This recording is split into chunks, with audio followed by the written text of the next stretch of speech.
You can have 1 billion daily active users on your platform tomorrow, and the incremental cost of that usage and that compute is zero. If you're not employing a bow tie model, you've already lost. We were just like stacking 10 tools on top of each other. So everything improved, like tenfold. I'm doing like, $10, $15, $20,000 contracts monthly recurring. That is the model that I've seen work for all the agencies that I've worked for. How's it going, everybody? Welcome back to another interview. Honored to be joined by Ryan O'Connor all the way from Sydney, Australia today. He runs Growthable, which is a white label support solution for agencies using high level. And he was gracious enough to come on board and tell us his story today, and also give his unique insight into what it takes to go from an agency to a SaaS agency, or even to a pure SaaS model, and why that matters for people in 2024.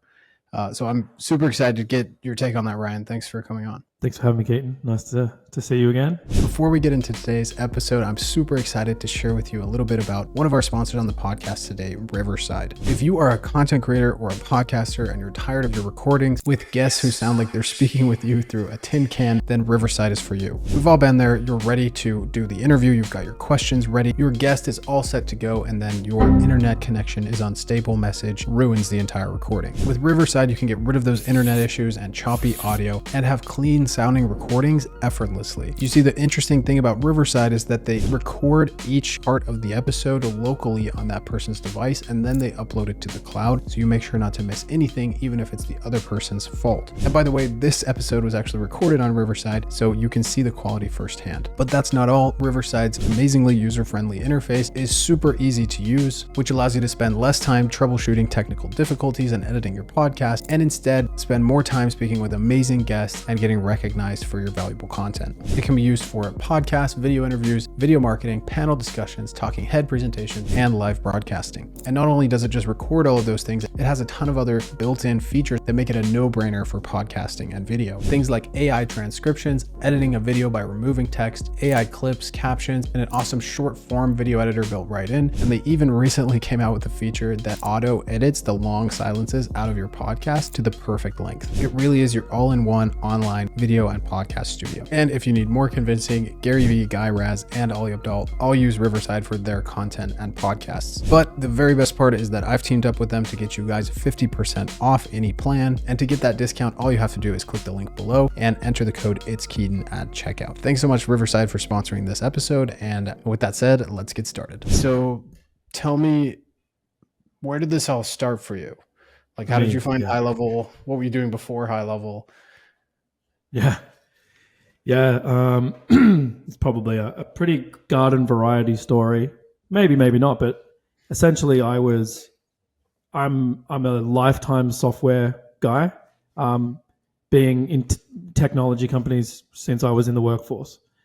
So worked in software companies from, client server installations to, literally sending people CD-ROMs of the software for them to install your software, to going installing to mainframes, and then obviously software as a service with cloud computing, predominantly pioneered by Salesforce. And I was all working in software companies throughout all of those changes. And when SaaS really came out, that's when I got interested in the sales side of things. Like I was like, I want to be involved in the commercial side of things here, because I could see just how much better it was to sell software as a subscription rather than a couple $100,000 for one user license or whatever it was prior to that. So been in sales for a long time.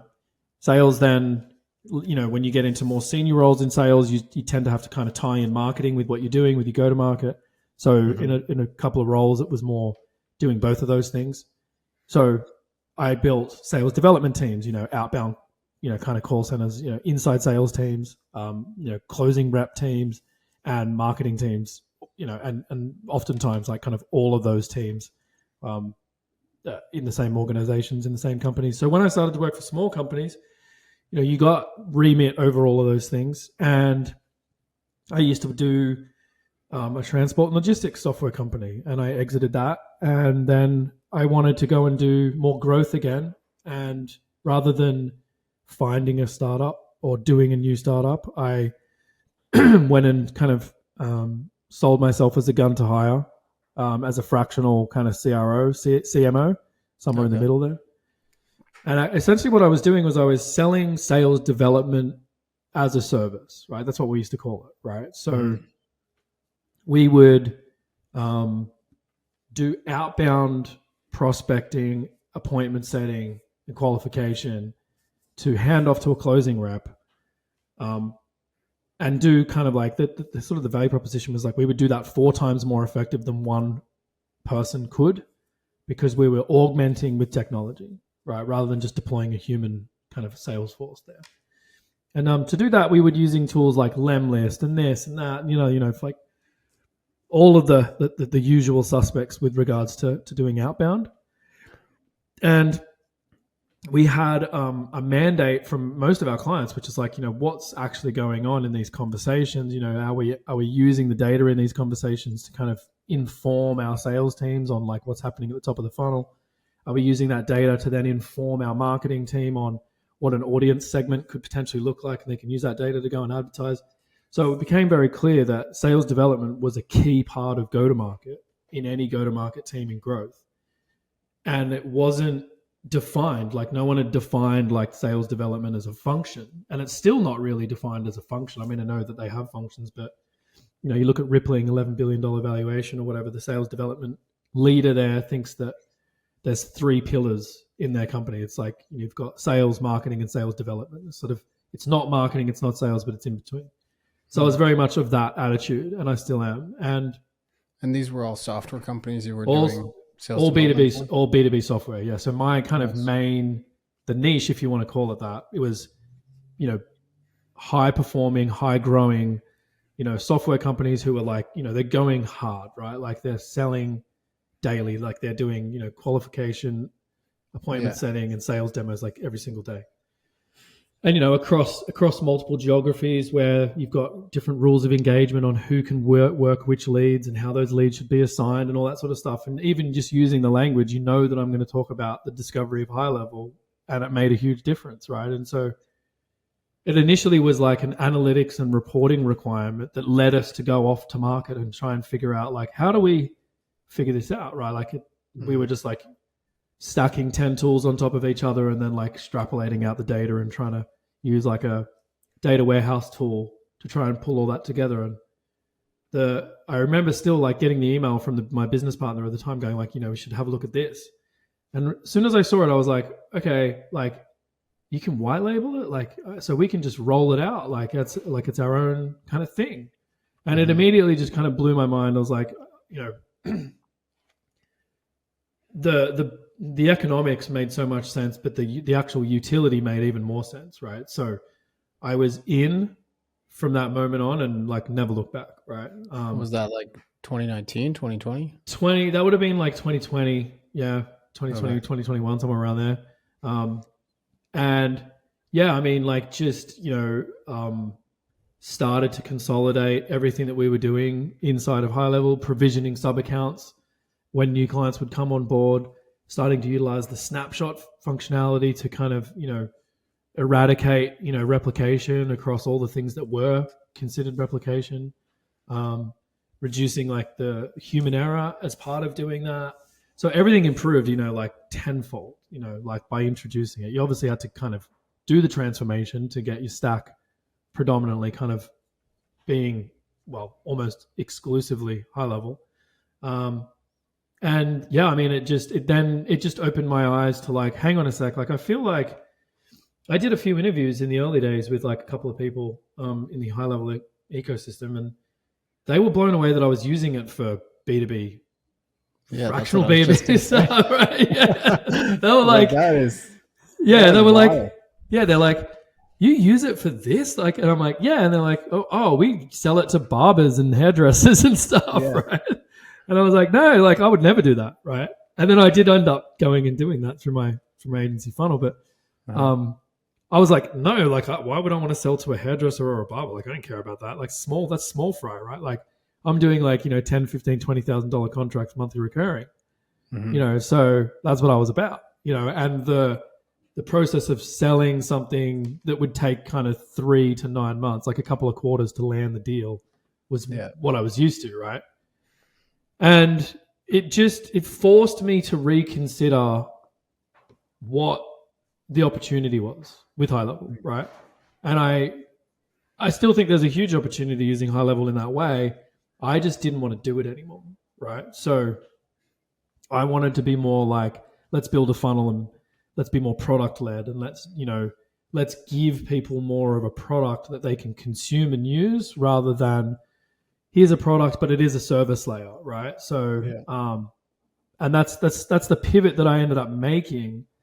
And in doing so, I just started to do so much work on like, how do I make a product led kind of growth company, a subscription revenue company. And I thought, well, I actually talk to a lot of other people in the ecosystem, and they don't seem to really know what I know coming from such a classic software background, right? And so that's why I started to make a few YouTube videos, and then in the comments section of the YouTube video, someone would be like, I'd love some coaching. And so I put a funnel up, I charged for the coaching. And as I started to charge for coaching, I thought, well, if I can charge for coaching, like I can probably create a business that we just help agency owners all day, every day, right? And so, here we are today with Growthable, which is all we do is help agency owners all day, every day, and their end users. But it was kind of it wasn't something that I was like, oh yeah, I'm going to start a software and support and onboarding company. It was, I want to help agency owners and be a nerd basically, and help them with techie problems and come up with solutions to problems. And I just want to do it all day. And so I just needed a vehicle to make that happen. So anyway, here we are. So did you shut down the sales development agency and run SaaS on your own for a while? Yeah, I did. Yeah. And, I still had, up until literally last month, I still had a couple of high ticket customers, but they've dropped off. And this year we have a view to start a brand new brand. Because, and I get people ask me all the time, it's like, why would you do that if you've already got like a company, and Growthable is successful, right? So, because the opportunity is so big, right? And it is so cool. Do you know what I mean? Like, so, some of the macroeconomical kind of, opportunity for me, what's in front of me is too good to just let all the other agencies do it. I work with so many agencies, and whenever we do our onboarding calls, if I get involved in them and they're like, hey, like this is what we do in this niche. And I'm like, that's so cool, And I just don't want to miss out on it, right? So it's like, I have to have an agency. I have to, right? Like I want to. And I think it helps like when I'm doing, we do like courses and education and all this kind of stuff, right? And so if you actually know what the hell you're talking about rather than just like talking smack, I can pull out my Stripe account and show you like, this is how much revenue we're making through our SaaS, not just like, I can't just say it, like I actually show you. Do you know what I mean? Yeah. And it just, like you can relate to other agency owners if you're an agency owner, right? If I'm just, the guy running a support company, it's like, sure, like, well, what do you know, right? Like you're not an agency owner. So I do it for legitimacy reasons as well. So Yeah, makes sense. Hey guys, just jumping in here to give you a quick word on our sponsor High Level before we get back to the interview. If you don't know already, High Level is the top sales and marketing solution for any business, but particularly agency owners or anybody that needs a software product to resell to their existing customer base. It has everything you need to capture, nurture, and close leads for marketing clients. And the best part is High Level believes in not taxing the agencies on its platform, so you can get unlimited clients for one low flat monthly fee. The best features include a CRM, funnel, website and email builders, course hosting platform, robust marketing automation builder, a consolidated chat stream with WhatsApp, email, SMS, Instagram DMs, and Facebook DMs, reputation management, social media posting, tracking and analytics, and so much more. And as if that wasn't enough, High Level is fully white labeled, meaning that you can take the platform and put your own brand on the desktop and mobile app and resell it to your industry for whatever price you want. Essentially, what High Level has done is brought the bar for starting a software company way lower so normal people like you and I can help our clients with an amazingly robust software without paying hundreds of thousands of dollars in development costs. I am not kidding when I say hands down, High Level is my favorite software of all time. It has been integral to my success with my agency. It helped me increase my clients' results and retention, and I use it every single day for my own business. And if you sign up for High Level today, not only will you get a 30-day free trial, which is not available on their website, but you'll get all of the bonuses listed at itskeaton.com/mastermind, which gets you support, templates, and courses to kickstart your High Level journey and get those first few clients or scale to your next few clients. If you're already a High Level customer, you can also get all of those bonuses by upgrading to the next highest plan underneath my link. Instructions for that are also at itskeaton.com/mastermind. It's funny because I'm sort of in the same process. I don't really want to start one from scratch again. I'm trying to like acquire just a part of 1 to probably 5.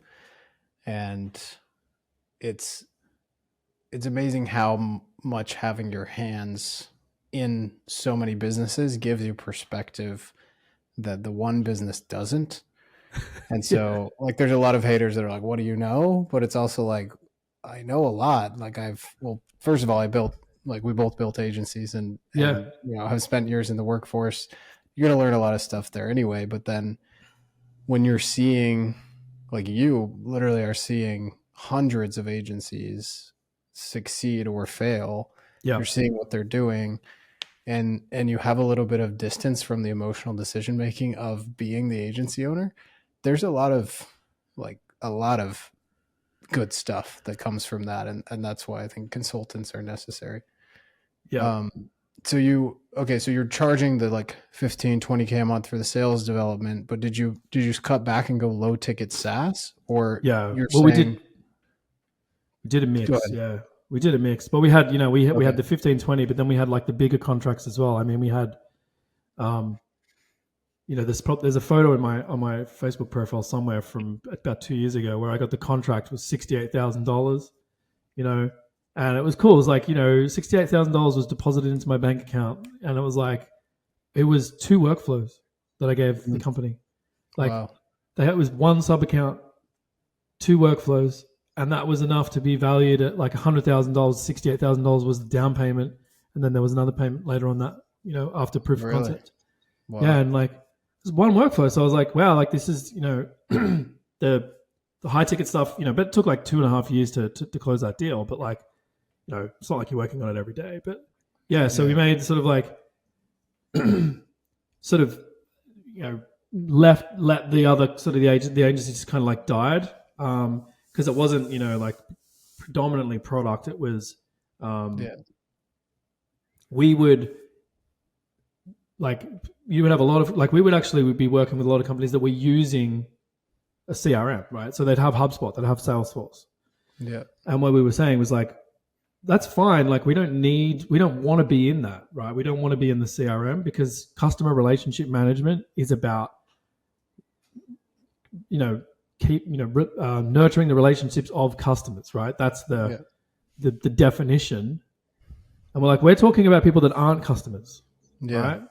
So we were replacing Marketing Cloud, right, with Salesforce, and we were replacing, like HubSpot or whatever. It was like the top of the funnel where they're not customers yet, but they need nurture, follow up, etc. Yeah. You don't want that garbage going over to your sales team. Like, when the appointment's been set, that record then's created in HubSpot or Salesforce, or whatever, and the rep who owns the relationship with the company, not an individual stakeholder at the company, takes that and does his 3-month thing where he moves on from there. It's like middle funnel down. But all your top of funnel stuff where it's like, we're not dealing with the company, we're dealing with people, the individual contacts, and High Level is perfect for that, where it's like the opportunities and things are all aimed at a contact, not an organization at this point anyway. And go on. Like, get them, like, you definitely, and you're sort of like more mid-market, big SaaS companies market. You certainly aren't going to convince someone to drop HubSpot and come on to High Level. And I hear this every day in the local business space. They're like, oh, they don't they say they don't need it. Like they don't want another recurring software subscription. They want whatever. And I'm like, but they do want 2 to 3 things that high level does really well. So just start them on that. And 3 months down the line, if you do a good job, they're going to ask for more. And someday they might cancel all that other stuff and move on fully if their business is right for that. But also it doesn't matter. Like as long as it's sticky enough and it's providing enough value, like just get it in. Yeah. And then you can get that recurring started. Yeah. It's funny. I mean, like, no, go. Yeah. Oh, I was just going to ask were you like running ads to get barbers and that was like you said? Yeah, I did a little bit of that. So we did, so outside of the high ticket, and I just want to say one more thing, like the high ticket stuff was really interesting. Like you would have like a CMO making the purchase decisions for sales teams, which I thought was really interesting. You know, sales teams, like we have 7 states and territories in Australia that have a sales team spread across it. Yeah. And they're all using HubSpot. HubSpot like was so woven into the fabric of the sales organization, but the marketing team came in and were like, yeah, but we do things differently and we want to do things our way and we want to use, we want to treat sales development as a thing. And they went off and hired SDRs. And as they came in, their first day on the job, they were sitting there learning high level. They had a headset on, mouthpiece, and they would, using, the speed dialer. Okay. Right? Nice. Yeah. So like they'd run a webinar, capture all the leads from the webinar, we'd bring the list in and they would do the speed dialer for the webinar to book appointments. Nice. And then assigning them out to the different states. And like when they got assigned, there was an integration over to HubSpot and the salesperson goes, you've got a new, thing or whatever, right? Yeah. And like that was worth like a ton of money, right? Mm-hmm. And a whole sales development team coming in, and the tool that they lived in, day out, was high level, right? Yeah, awesome. It's so cool. Yeah, it's so cool. But yeah, I mean, like, yeah, go. No, I was just going to say, like, you talk about like then expanding over time because then it naturally led to like, well, what else can we do, right? Like, can we put landing pages out and can we do this? Can we do that? Like, yeah. So. Yeah. Okay. Cool. But yeah, the barber stuff is interesting. If you're talking about so then talk about that. You ran ads to local businesses. Yeah, I mean, I actually literally recorded myself doing it. I did I had to take my wife as a birth doula, and she often has to go to hospital on notice, right? And so, I was sitting in the car whilst she was in an appointment, and I thought I'll make some content. I haven't done this before.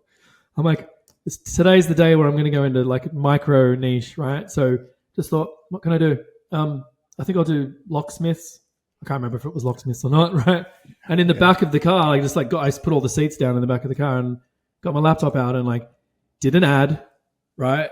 Did a crappy VSL landing page where it was like just me talking about like the top 10 things that it could potentially do for a locksmith. Called the brand like Locksmith Max or something like that, like, and then ran Facebook ads called like Get Locksmiths Pro Max or something like that.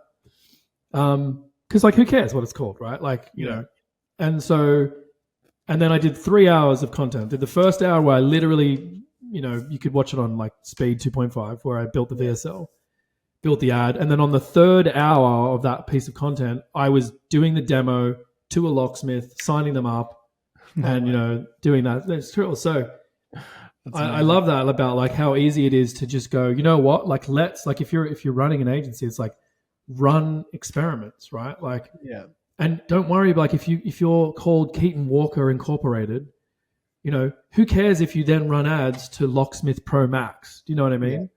Because like you're just trying to get them to click on the ad, right? Like you don't care, and they hit it and they're like, oh, but I've got an invoice from Keaton Walker LLC, and it's like, so what? It's the software is called Locksmith Pro Max.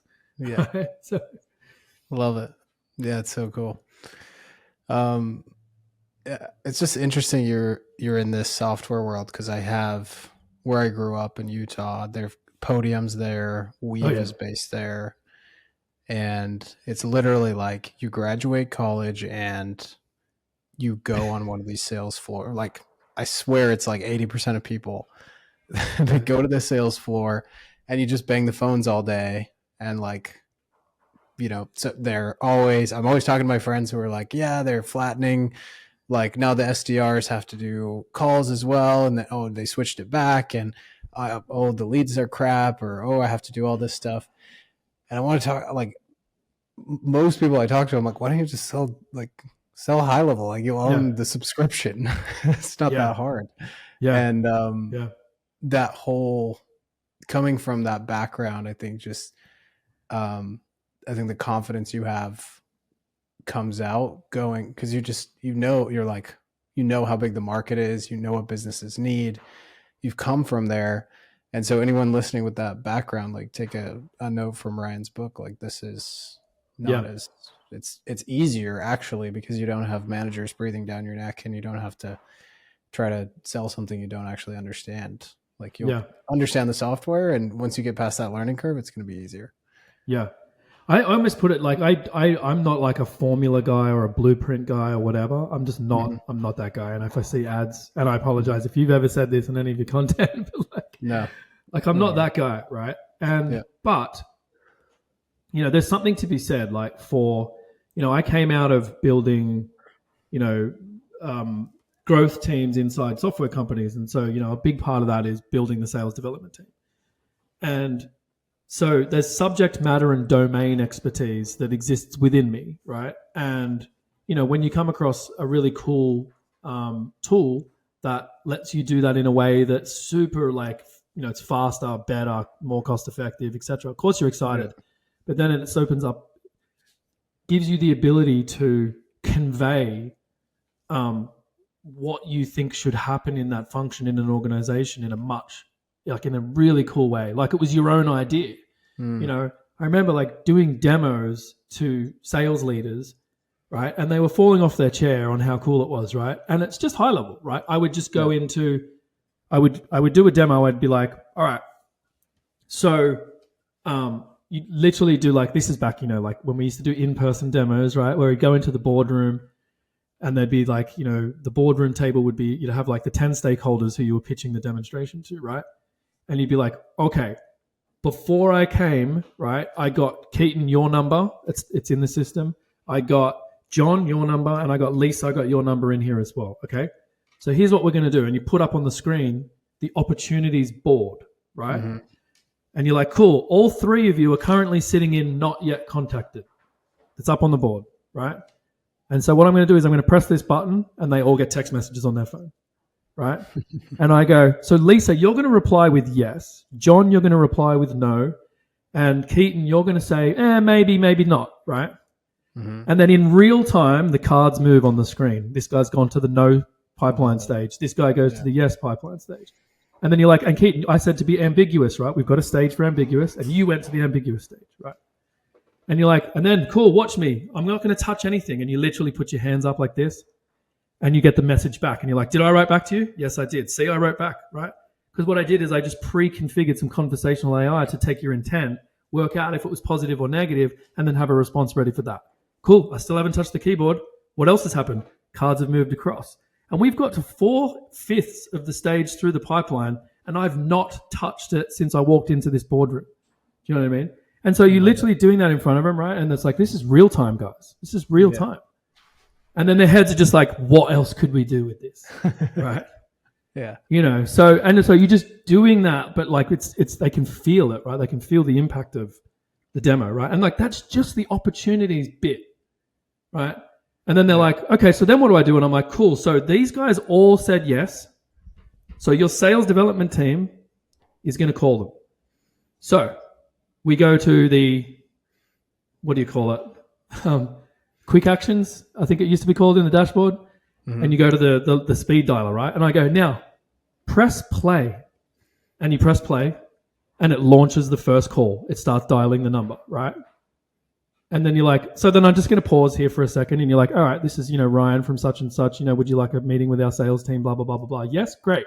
Next. You press next after you've made the notes. It creates the appointment in your HubSpot account. That the rep appropriate for that state gets the appointment, and I'm going to dial the next person. I'm going to dial the next person. I'm going to dial the next person, right? Love it. And to make it even more impactful, right, I would end that presentation with, and, right, I haven't touched the computer yet. But then I had to I had to put my headset on and go and do that. I was like, I could take it a step further, and this is like I used to do this. Right? Okay, I don't even have to dial them, right? All these other people here, I'm just going to send a voicemail to their voicemail now, and whoever then writes back to say, like, via text message, because I'm going to send a voicemail saying, hey, I tried to call you because you said on the webinar that you wanted a call back. Send a text 1 minute later saying, I tried to call you. Write back, yes, if you want to make an appointment. And then the bot makes the appointment. So I didn't even have to call them, which means I could probably reduce my sales development rep count by about half, because 80% of sales development calls end in a voicemail. So let's just put the voicemail in and cut right to the chase, right? Love it. And then I'd say, they eat that up. And then I'd say things like, we're turning outbound action into an inbound action because they're writing back to the voicemails. And you're just addressing the people that said, hey, I got your voicemail. Yes, I want an appointment. Yeah. Right. And so you just keep building and building and building. And then they're like, cool, we want this. We don't know how we're going to use it, but we want it. Right. And then you're like, great. So cool. Okay. So a question that I've always wondered, and you're the right person to answer this because you have so much experience in software. Obviously, High Level gets a lot of their ideas from lots of other softwares. But why is it that obviously it's the offer of the white label and going after agencies, but what you just described, probably 10% of the actions in the workflow builder, the opportunities dashboard is 90% of what most people are the useful part of High Level. And I don't have enough experience with other softwares to say nobody else does that. But is it true that nobody else just has simplified it that much? Or has High Level just done a good job of popularizing that through the agency community? That's a good question. I don't think I know the answer to that. I remember, the conversations I've had with Sean, they're very much just like a build everything kind of culture, right? And you've got, Robin and Varun and Sean, they're all engineers, right? Through and through, right? Yeah. And so it's like they'll just build it, right?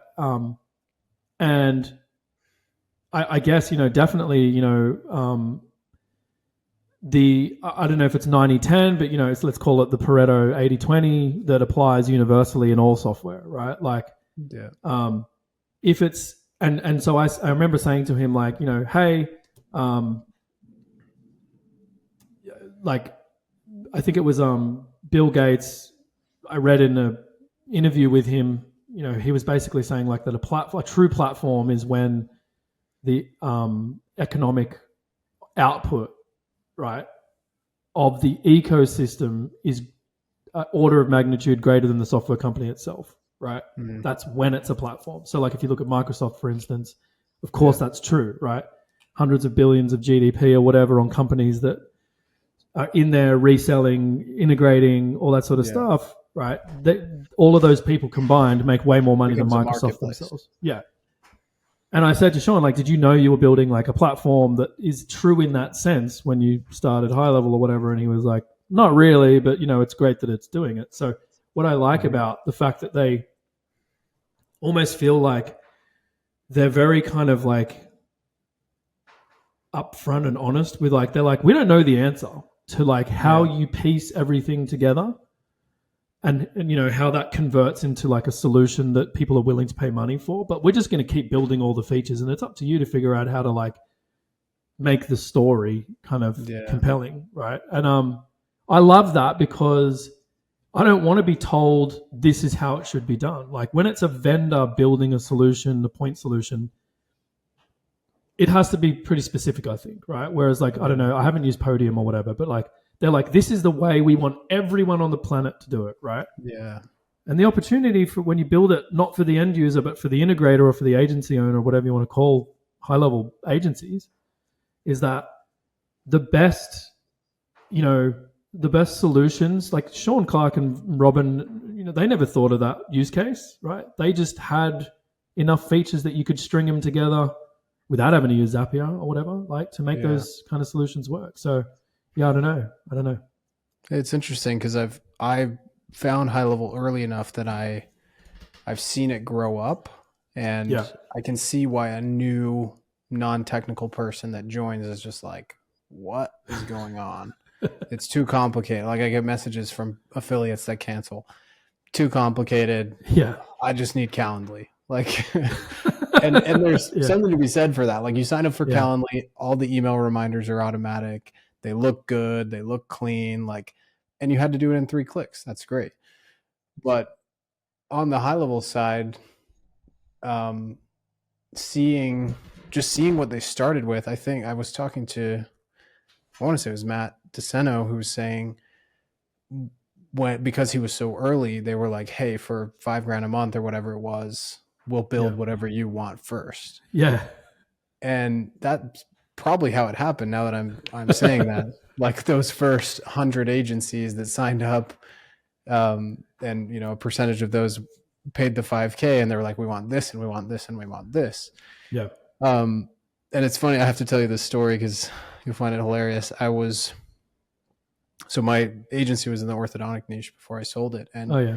I was with a client in person, and the treatment coordinator in the orthodontic office is like the sales manager, but they call it the treatment coordinator. And we finished, I like observed a consultation. We went into the back office and she had our white label pulled up and she's like, okay, now we're going to drag this over to this thing. She's like, I really need to give you some advice on the software. It's just not intuitive. Like, what? Right after she dragged the card over to exactly where it was supposed to be, she's like, why is it set up like this? Like, what is the point of this opportunities thing? Yeah. And Love it. I'm working on this post in my head. I haven't started it on paper at all, but saying something like, nobody cares if you think the software is intuitive. Like, yeah. It's about, like, sure, if you want the Calendly, like 3 clicks and you're done, and that's the best solution for you, go do that. But high level is not about being intuitive. It's about being able to build whatever the hell you want. Yeah. And that comes with a learning curve, but it also comes with like the world is your oyster once you learn. Yeah. Yeah. I like the naivety of it. Like that one drag, you could be performing so many functions, right? That you could spend months building, right? And all she's done is go from there to there, right? Yeah, I love it. Yeah, I used to say, like, with the workflow builder for me was what got me hooked on high level. I was like, wow, like I've never seen a business process automation platform with so much power. And talking about intuitive is like, it might not necessarily be intuitive, but like it's easy enough for you to do, like, a business process with the ability to make decisions, right? And just, like, hey, like with this person, if they do this, we don't want to go down this path. And if they do that, and like you can literally go into any business and say like, hey, I'm just going to spend the day with you watching what you do, right? And at the end of that day, you go back to them the next day and they're like, cool, I made this workflow, right? And I have automated 90% of what I observed yesterday, right? With all the different decisions that you make. And they're either an automatic decision or they're a decision that require your input, right? Mm-hmm. And, off you go. And so I was literally selling business process automation. Like I even at one stage had on my landing page for my website that it was a business process automation platform. Like that's what it was, because I could ingest data from anywhere. It didn't have to be sales and marketing data. It could be anything, right? Yeah. And it's like, it take the input, I do some decisions around it and it goes off in different directions and enriches the data in different ways based on those decisions. And it does it in an automated way. That's powerful. It's powerful ads, Yeah. And it's like going back to the intuitive conversation, like, sure, you might, like I always type in, I forget what it is. I type in pipeline instead of opportunity. Right. Yeah. And then I'm like, oh, okay. Sorry, I have to type in opportunity, grab that action. And like, sure, there's some quirks, like you have to do the wait step before the if else and whatever else, but like it's just like it's like learning a language. Like this is just how it works. It's Yeah. not about being intuitive. It's about you, like Yeah. it's you learning the language of how this stuff is supposed to work, which is cool. It's like anything. If you went to learn how to sail a boat, right? Yeah, That's not exactly. intuitive, right? Like this What's is not port? intuitive. What's port and starboard? What are you talking about? Just say right if it's right, right? Yeah, You know, like, but it's the vernacular, right? And it's yeah, important. Like the vernacular leads into this is how we do things in the marine world, right? yeah, You know, so it's like, you know, either be nautical or be confused, right? Like in that yeah, sense, right? yeah.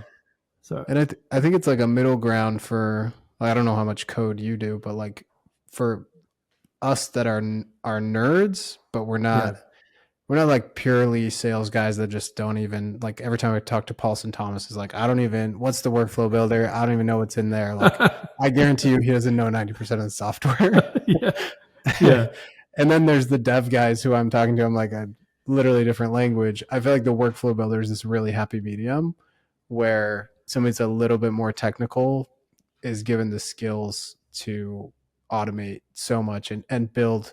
Like you start when you talk to a developer, they must be thinking, oh, I could write a script for that. I could do this. I could do this. yeah, And once you've learned the language of high level, so to speak, it's like, yeah, it's not that hard. Like take me 30 minutes to set up exactly what would save you 2 hours a day or whatever. yeah. Absolutely, yeah. I mean, the way that workflows are built as well is exactly how you write software, right? Yeah. Like you have essentially a function, right? And the function needs to be called in some way, and that's the trigger, right? Mm-hmm. And the function requires variables to contain values in order to operate on them. And that is what a workflow is, right? It's just small programs. And that's why when I see in the community and stuff on the Facebook, like people are like, here's this gigantic workflow. And I'm like, you don't do that, right? You make small programs that Yeah. call other programs, right? That's inheritance when you think Smart. about it in object oriented computer programming. It's like, no, we have these functions. These functions exist in this box, right? And they're only called when the value is this. If the value does equal true, then go and run that other program, which is my other workflow, right? Don't have one gigantic program that's impossible to debug. That's a classic software mistake. That's why microservices exist, right? So it's kind of already been solved in the development, computer programming, coding kind of thing. And then you have all the non-technical people coming in and building these, workflows with 100,000 elements or whatever. Like I've seen like people with the error message saying that you've reached the highest number of elements or something. I'm like, what are you doing? Like you can't debug this, right? So Yeah, exactly. anyway, I think it's awesome.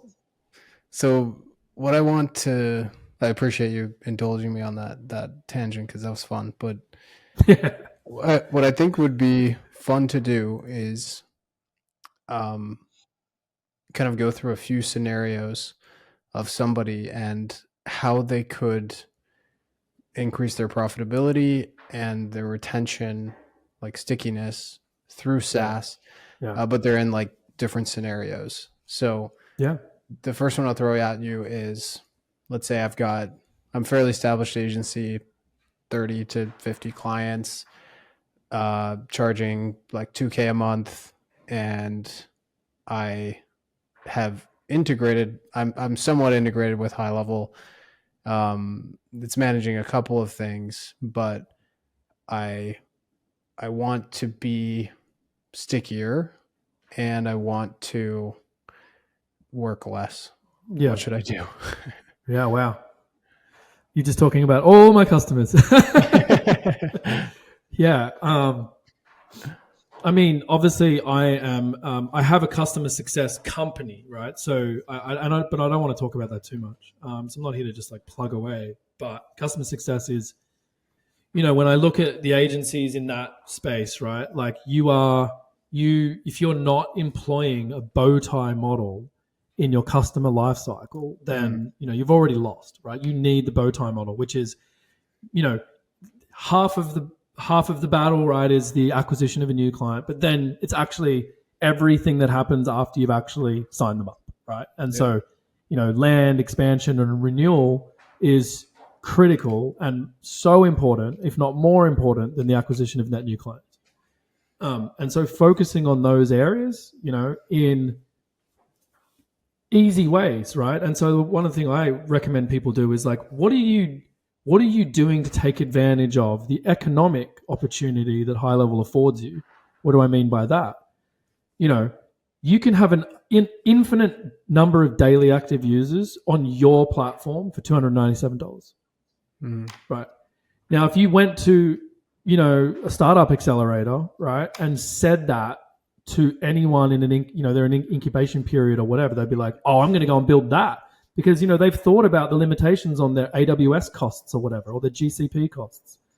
But, High Level removes that as a barrier to entry on what you want to build. It's like, no, you can have 1 billion daily active users on your platform tomorrow, and the incremental cost of that usage and that compute is zero. Yeah. Do you know what I mean? So what does that allow you to do? And so that would be the first question I ask people, right? And I'm like, all right, so we don't want to change the world. We're not going to go and build the next, Airbnb on the platform or whatever. But you need to, I think it's a serious question to ask yourself, right? It's like, what would you do if there were no limits on the number of users you could do? Like, would you go into B2B and do small number of users? Would you go like, direct to consumer and do a large number of users? Because it means that I can go and plug in to, that much usage. And so it opens up my marketplace. Like my marketplace is no longer, a B2B software company with 10 sales reps. It could be, Amazon's, knowledge workers, and there's 100,000 of them every single day. Like I can do that. I can give you that. Yeah. So, I just think that that's an important question to ask. Once you figure out the answer to that question, it'll give you an idea of kind of, where you want to play. And does that change anything about what your business is, what your business model is, what niche you want to play in? And then the second thing I think is like, how much onus and responsibility can you transfer from you, the agency, to the stakeholders and constituents of those stakeholders in the companies that you're selling to, right? So an example is like, let's say you've got a relationship with, and I'll just do B2B because it's easy for me to talk about. Yeah. Like if I've sold to the marketing director that we're running Facebook ads, right? Could I then say, hey, actually, we want you guys, right, to work in our platform to nurture, qualify, and process the leads that we get from running the ads. We don't want to just send the data into your CRM, right? And the reasons for that is X, Y, and Z, right? And so incrementally, you're getting your client, the end user, to consume what you're doing in a product way, right? Like rather than being service layer, 100% service layer, it's like how can you incrementally drip feed them, right? Yeah. More of the product, so that like when we think about things like chain of responsibility, the onus, and it's like you can start to say like when they get to the end of the month and they're trying to look at performance, you're like, we got 10 leads because our service layer is responsible for the performance of the ad, but your sales development team is now the ones using the system. And so if you only got 5 calls transferred to sales reps, that performance is not on us, it's on you, right? And so let us train you on how to use this system because it's 10 times more faster, better, efficient than what you're currently doing. And so that's a great conversation to have. It's like, hey, we can get better output, but we need buy-in from you guys and your team to follow what we want you to do using our system. That's what I would get. That's what I would do, right? Yeah. And it's like you increase the adoption of product over time so that more of the output is directly attributed to them and their usage of the product. Smart. Right? Yeah. So love everything you just said. My only concern is the world I tend to play in, because it's where I started, is local business. Oh yeah, local business. Yeah. Every week someone comes to me and they're like, I'm going to start my SaaS selling to local businesses. And they hear someone like you say what you just said a few minutes ago. It's like go into the business and listen to them and see what they want. Yeah. And sure, for your first 10 customers, like that's a great move. Mm. Really learn how to do it, like get your foot in the door, sell. But I feel like the elephant in the room is you're selling one-to-one for Yeah. 200, 300, 400 bucks a month. And you still don't really know how to do what you do. So your retention isn't 5-10 years. It's a few months. Yeah. And you're charging 400 instead of 4,000. Yeah. But you're talking for the same amount of time that you could sell a $4,000 a month product for. Yeah. Thoughts on that? Yeah, I mean, like there's this sort of like there's a little bit of the theory versus the reality of this that comes to mind, right? The reality that I've seen, right, working with the agencies that I've worked with, right, is obviously, I think that like having support and onboarding as part of your customer success team and an imperative part of the journey is key and crucial, right? Whether it's internal to you, whether you hire a third party like me or somebody else, I don't care, right? As long as you just got to do it, right? And I think that, it's funny, like you talked about like Matt DeCino, who was one of the first, I think, if not the first high-level customer. Yeah. And Snapshots was their idea. It's what he claims, right? Oh, cool.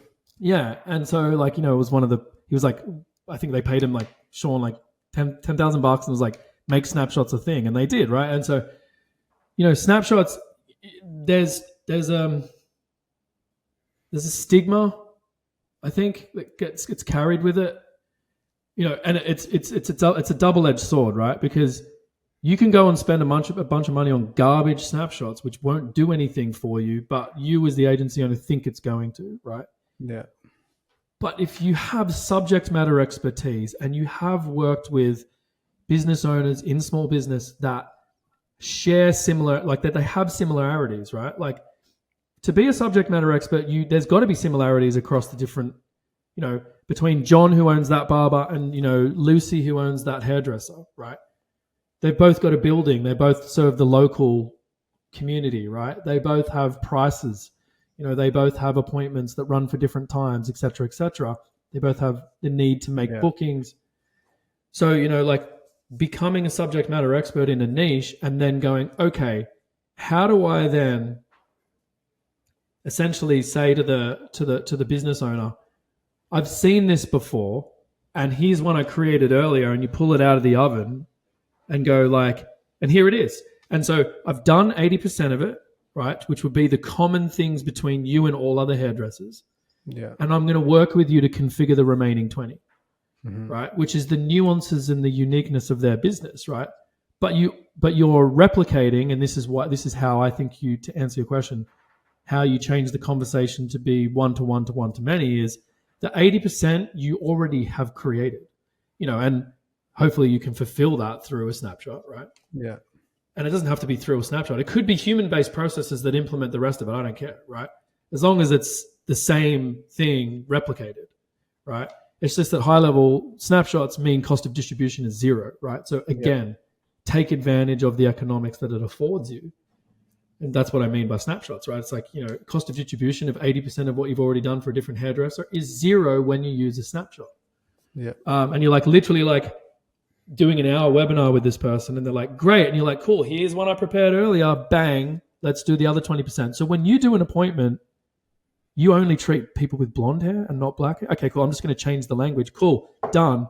Move on, right? And it's unique to their business with the subject matter expertise that you brought in with you. Yeah. So I think that is the model that I've seen work for all the agencies that I've worked for. It's like I've literally seen them. They work with it's super interesting, like 10 hypnotists, right? Hypnotists all do this, right? And they went and built a high-level agency, the snapshot for hypnotists, right? And off they go, right? And all they need to then do is like, how do we then like this demonstration that I do where I talk about, I've done this in 3 or 4 different hypnotists' offices before, right? You show the 80% that inspires them to think about the possibilities of the remaining 20. And so then it's like, here's my system, right? Go and get this system that does what I've just shown you, better, faster, consolidated, whatever. It's going to save you money. It's going to make you money. It's going to be faster, blah, blah, blah, all this sort of stuff. And we only work with hairdressers, by the way, Keaton. You're a hairdresser, right? Cool. So what I've shown you is what you need to do. Get it, press the button, and then the team will work with you on, some of the nuances in the business, right? Yeah. And so that looks different for everyone, but that's how I see success with the agencies, and that's how I would do it myself, right? Got it. And from just a sheer sales appointment an agency efficiency standpoint, I had a student once, this was last year, very well connected in his local area, had a business partner, and they were driving to different niche after different niche after different niche. They had the appointments, they were setting it up, they were demoing the software. And then there was a 3-month sales cycle because some of them were actually big. Some of them were just like, oh, we'll think about it. They didn't have the pitch nailed down, right? Yeah. And I'm just like, I don't think this is the best use of your time. And I don't, even if this person, let's say they pay you up front and you're charging $500 a month. Yeah. They pay you up front for a year, it's $5,000. That's great. That to me feels worth it. But if they only get the monthly and then they churn because they didn't really understand the assignment. So I guess there's 2 questions here. How do we kill churn, and what do you see are the biggest contributors to churn? And then the second one is if I'm doing for me, doing 8 demos a day sounds like hell. I don't want to demo high level. And obviously there's solutions coming out for that, but how do we, I think there's, sorry, I know I need to stop talking here soon, but I feel like door number 1 is this model that's like, okay, you're going to just have a long grinding process of getting to critical mass where you can kind of breathe. Depending on how much experience you have, your sales mindset, all of that. Yeah.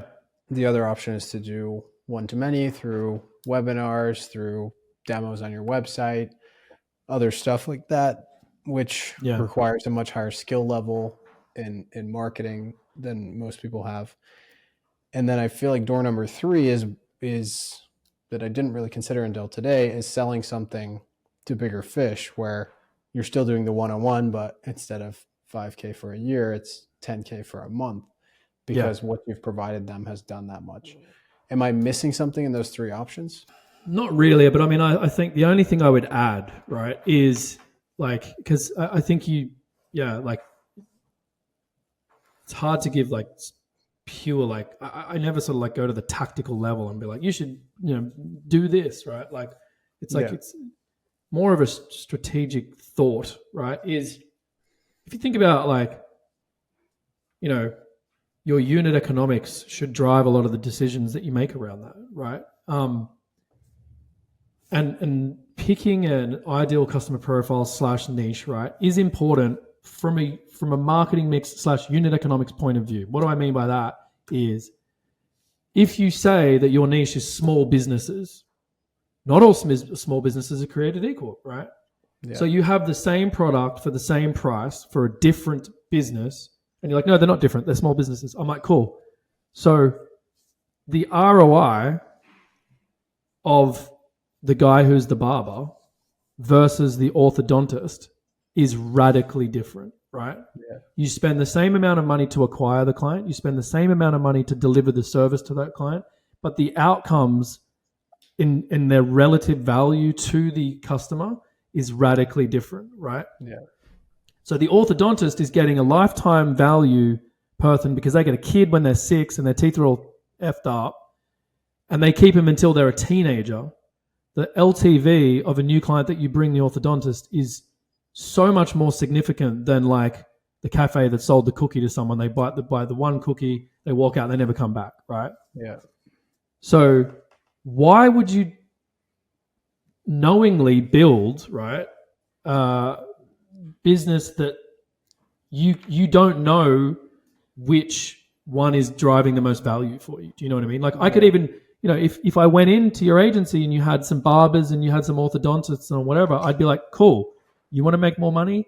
Let's get rid of all these cafes and stuff, right? Let's do the guys that have repeat customers for a very long time and their average order value is significant, in like the $2,500 to $5,000 range, right?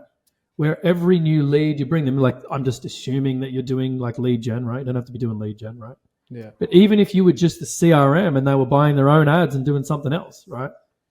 The economics of the business make so much more sense for them to invest in the technology. And so that would be like one thing, that would be an exercise that I would encourage everybody to do. If you're early on, it's like you may not know which niche drives the most value for you in your unit economics, right? So go and do a diverse range of, sales, right? Go and sell to a real estate agent, sell to, a dentist, an orthodontist, blah, blah, blah, blah, blah. And I feel like it'll evolve and it'll organically come to you when you have enough data to go, you know what? The dentists are really good. We can just do this 10 times a month, like to every dentist, like we'll crush it. And you do, right? And that's when you're like, all right, say no to everything, focus on what you're going to say yes to and do that thing, right? I'm loving playing devil's advocate here. Yeah, okay. When I'm taking your advice. I'm built a kind of general snapshot. I'm going after the first 5 niches that I think are going to be solid. And then I will choose one of those once, 6 months down the line. But I have to pay the bills. And the first 10 people I talked to, 9 of them said, well, like my front desk lady won't learn this. There's no way. And, we already have a system that's working well. So like, I don't really want to pay an extra subscription fee. Yeah. What went wrong in that pitch? What does that signal? And then I've got a follow-up question after. Yeah, I mean, you're tapping into my sales background here. So, I mean, like, if there's more than 2 or 3 people in the decision-making process, the ability to get those people to make a decision reduces by like 80%, Wow. right? As soon as you add like a second or third decision maker to a decision, their ability to actually cohesively come together and go, yeah, we want to buy a new system, we want to invest in decisions, like, reduces dramatically. Wow. 2 is fine, 3 is terrible. You don't want 3 people making a buying decision, right? So limit to businesses that have a small number of decision makers at first, right? i.e. probably just the business owner, right? Yeah. And if you can do that, let's say that they come back to you and they're like, listen, we've already got a system, this and that and the other. I'll be like, okay, cool. So, there's a few things here, right? One, right, sounds like, right, that yet another system, right, is just something that you're not interested in. Is that correct? Yeah. Okay. Yeah. Yet another system. All right. Okay. But let me just tell you this, right? How many systems do you have? Right? Like you're overexposed. You've got a fragmentation. Like, tell me, do you have Calendly? Yeah. Do you have MailChimp? Yeah. Do you use Google Business Profile for answering reviews and, talking to those? Yeah. Okay. So we've listed 3. I already know that you probably use, HubSpot, et cetera, et cetera. It's like, okay, what I'm trying to articulate to you, right, is I've only shown you one element of what we do, right?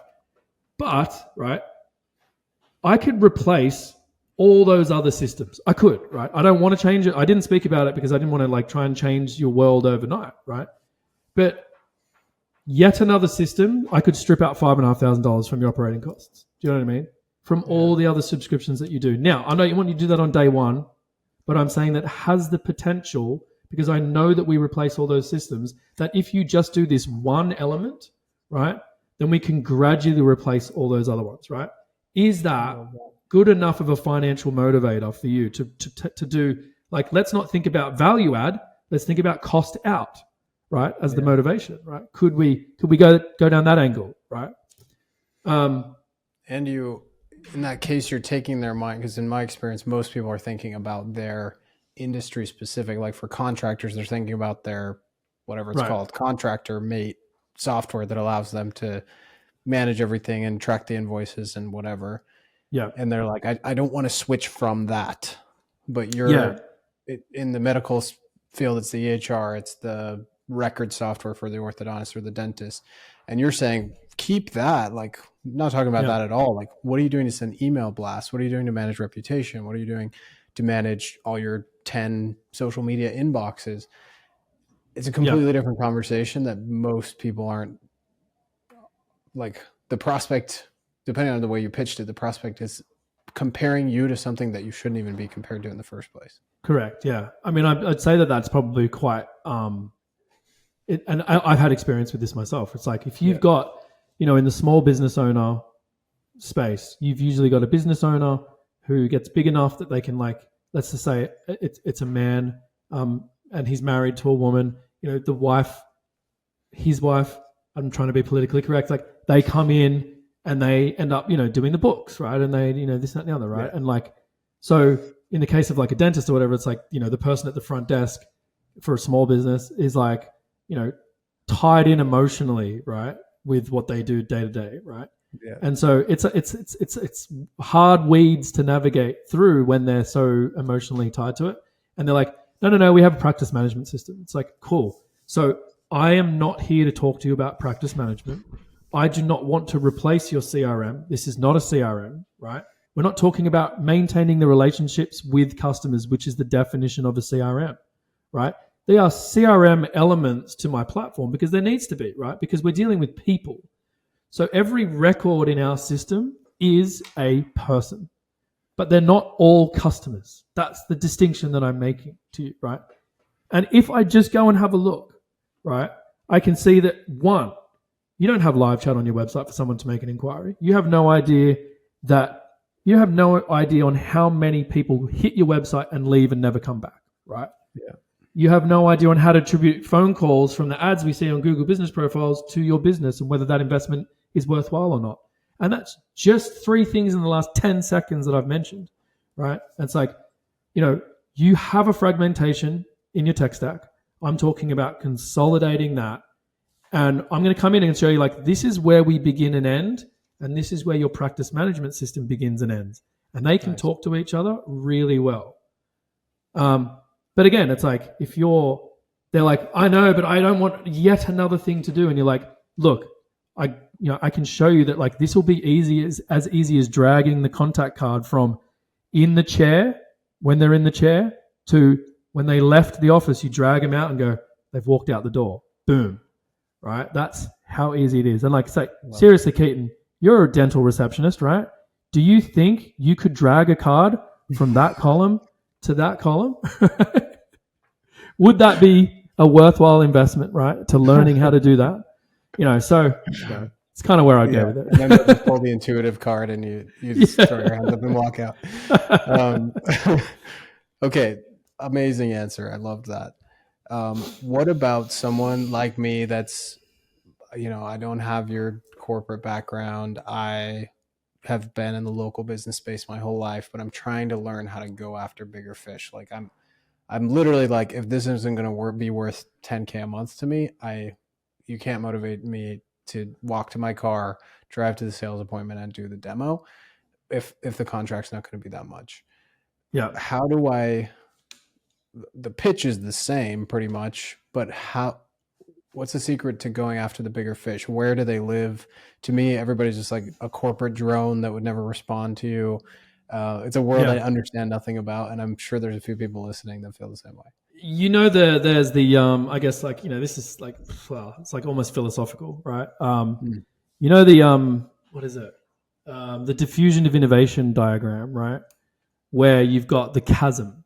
And if you know the theory around crossing the chasm, right, which is talking about how do you go from early adopter to late majority, right? Yeah. And all kind of new things in the hype cycle go through that chasm, right? Yeah. AI, ChatGPT, top of the hype cycle, early adopters use it. They go through this kind of predictable model, and then the late majority, meaning mass consumerization, critical mass. Yeah. And it's like, if you can find, in organizations, in sales teams, for instance, right? I'm just going to use my own example, right? You find people that are, a classic example, right, would be go and find a sales team that they're responsible, like they call them full stack salespeople, right? So they're responsible for, they've got a target of $150,000 a year, right? And who knows what they sell? Like they sell something for $3,000, right?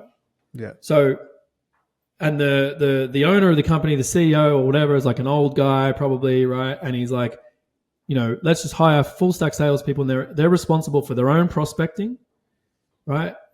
So their own lead generation, right? This, that, and the other, right? And like this is the classic sales problem, which is like those salespeople hate their life, right? They don't want to do their own prospecting. They go and talk to their friend at a barbecue who works for, I'm going back to showing my age, right? But like back in, like you go to a barbecue and you're like, you're both salespeople. And like, I'm like, did you hit your target this month? And you're like, yeah. And you're like, did you hit your target this month? Like, yeah, smashed it, got, 1,000% over my quota. And I'm going to President's Club in Hawaii. And you're like, cool. What do you guys do differently? And it's like, we don't do any of our own prospecting. I just take meetings. Right. And you're like, oh my God, that is so cool. I want to work for your company. Right. What's the differences in the emotional state between those two salespeople? Right. One just gets fed leads from the SDRs or the marketing team or whatever. Right. Yeah. Those salespeople that hate being in that position are great motivators to try to make a difference in their organization. And those organizations aren't modern and technical in the way that they've structured their organization and the technologies that they're using. So it's like you could go in and just find, it's like, go find one of the loudest, like, and sales reps are opinionated, loud, generally obnoxious, etc., whatever type people, right? And so you can go and find one of the guys, or girls, right? And say like, hey, like, are you doing your own prospecting? Yeah, of course we are. It's like, okay, cool. Like, have you ever tried to like get the sales director to like put in SDRs? Yeah, they won't do it. They just think, go and do your own, prospecting, whatever. And it's like, that person can be the influencer in the organization to try and drive change, to say like, hey, like, we're the only ones that aren't doing our own appointment booking, right? Yeah. And so like, or we're the only ones that aren't running ads on Facebook, right? And because they're in like, they make concrete pylons for bridge engineer companies. And it's like, why would we advertise on Facebook? And it's like, because 7 billion people use Facebook a day, right? Like, yeah. And I mean, I've been in this situation where I've been at a board meeting and I was brought in by the CEO and I pitched like advertising on Google, and they said at the time, like, do people go on Google for this stuff? And I was like, what? But I got budget for $4,000 a month to run ads, and it made the sales team so busy that they were too busy. Do you know what I mean? Yeah. And so and this is kind of a long story, but like, if you can start at the top of the funnel and generate more leads, right? Then you're saying to the sales organization, like, they shouldn't be prospecting themselves, right? They should be fed leads through inbound advertising. They should have a sales development team that prospects and set the appointment for them, right? Because you can do so much now at the top of the funnel in an automated, more efficient, faster way, right? Than, the old, just pure human beings, that you want to make your sales team like super busy. Like, you just want to be feeding them stuff. And like, there's a broad range of services that you can offer a B2B organization right now through High Level off the bat. Starting a sales development team, you can just give them headsets and put them in the power dialer. Nothing special. It's just bring in a list, dial, right? You can offer that as a solution. You can run ads and then nurture the leads, and then do, we're going to say, we're going to turn marketing qualified leads into sales qualified leads and then feed them to the sales team. You can do that now, today, for that organization.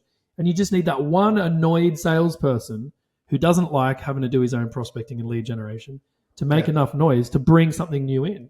So that's how I would kind of approach that. Very cool. That's great. Any final pieces of advice for 2024? Churn agencies turning into SaaS. I'm gonna go here in like 5 minutes. So no worries. Yeah, I mean, like, I'm obviously someone who likes focusing on customer success, right? And not thinking about it when it's too late. right? Like design your customer journey and have it, everything's deliberate, right? Don't have anything happen kind of by accident. In the way that you get your customers to adopt the product that you're selling them, right? Like you layer things on. You know, you need to make emotional impact. You need to make, both qualitative and quantitative impact, right? And it's like when you make that impact, make it deliberate. And think about, what does their onboarding process look like? Is it a terrible, horrible experience, right? Or is it a warm hug saying like, welcome, like we sold you on the concept and it's not smoke and mirrors, right? It is actually amazing, and the output of what we're going to do together is amazing. And you do that through like a really great like onboarding process, and then you're like, but we're never going to leave you alone. Like we've got a Facebook group, we've got this, we've got that, we've got this, we've got 24/7 live chat, whatever, right? And do those things, and like your churn will be significantly less, right? Don't sign people up and then go, good luck. Just don't do that, It's funny, like last point, like, because you asked me, sort of more directly before, and I kind of probably went off on a different tangent, but, I've seen the agencies that run big webinar, one-to-many conversation, $97 one-time lifetime access or whatever. And when I see what's coming through, like our Discord, which is our server that manages all client communications, it's like cancellation requests in the thousands. Wow. And because like it's like High Level is such an amazing, robust, big platform that can do so many things, but it may as well just be a brick, right? Like it's an iPhone with no power unless you actually have shown them what to do. And like you got all these people, these business owners sitting there with High Level in front of them. Such a great position to be in. And they're like, this is garbage, cancel. Because no one showed them anything, right? They didn't do anything with them, right? They watched one video. So, be deliberate. On board and on board in, like sequence it out. Like be like, all right, today, because, you came in on an ad that was related to reputation management.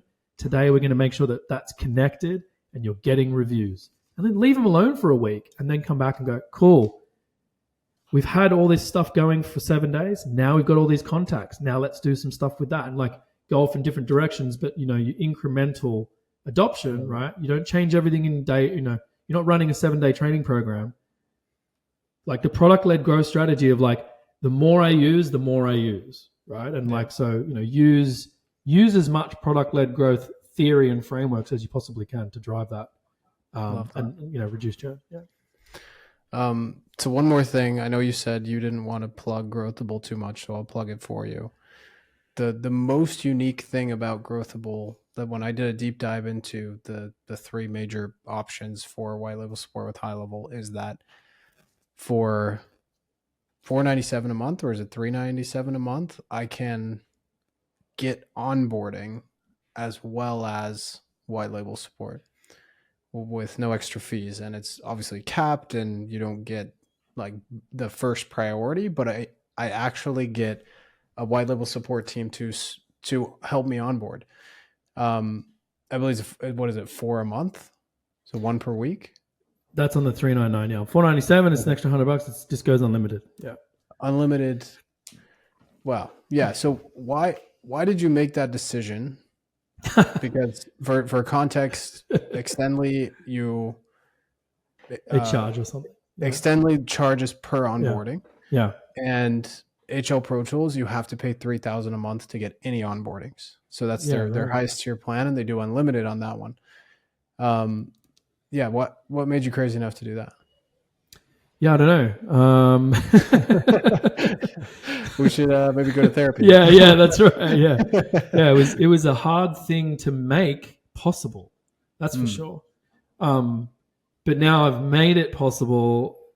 It's just going to stick, right? I'm never going to charge for onboarding. So the idea was that if you do a proper onboarding, right? And like we got clients that leave all the time because they give us a 25-page SOP and we're like, this is not onboarding, this is fulfillment. But if you do it in what we would consider the correct way, then support on the back end is reduced considerably because they've been onboarded correctly, right? That's the theory anyway. So we were like, well, we will just offer to do as much onboarding as we possibly can so that, like, particularly if like you're a new client of a brand, of an agency, and you've just pulled out your credit card, right? You want someone to really have the confidence to be like, I know you think you know, but I know. So we're gonna do this because this is what I need you to do. We can sit here and talk about your dog and your weekend all you like, but we are going to get through this list of things, right? Because I know that if you don't do this list of things, the support team is going to get hammered later on, right? Yeah. And so that's kind of how we designed it. It was like high level needs all these things to be in place because it's the result of 80% of the support queries. Yeah. And there's things that we do from a logistics point of view that can make it kind of possible. And we have a fair use policy, which basically just means like you can't come and just like crush us, right? Yeah. But it actually now doesn't matter. Like we can have someone come in with thousands of sub accounts and it doesn't matter. So I don't know. I didn't think I did it intentionally, but I know that when we first came into market, you know, price was something that we used as a lever to gain market entry, right? To compete. That's no longer the case. Like we're not even the most cost effective anymore, but like, I mean, I think we potentially are, but like price is not something that we want to be known. Yeah, certainly for onboarding. Yeah. Yeah. Which is, it differentiates you in an important way for beginners. And then if you win them over, they're less likely to leave. Exactly. Yeah. Yeah. Yeah. And we're just about actually, so we're just like, I don't know when this is going to go out, but we're just about to release like an AI only widget, which is like having like a white label AI chat. So you can be like, how do I do this? And the AI will answer the question in a white label way. And we're probably going to give it away because we want it to be smart. So we're going to all share the same brain. And all the agency users are going to go thumbs up when they gives it the right answer and thumbs down when it gives it the wrong answer. So a critical mass of users in their agencies is going to be what's going to make that smart. So it's probably going to be free with a tier, but anyway, you'll probably see something about that in the near future. Yeah, you heard it here first, folks. That is the first. Yeah. Affiliate link below for yeah. Ryan, thanks so much for coming on, man. This is awesome. I learned a lot. I'm sure everybody else did, and we'll be sure to catch up again in a while. Appreciate your time. Thanks so much.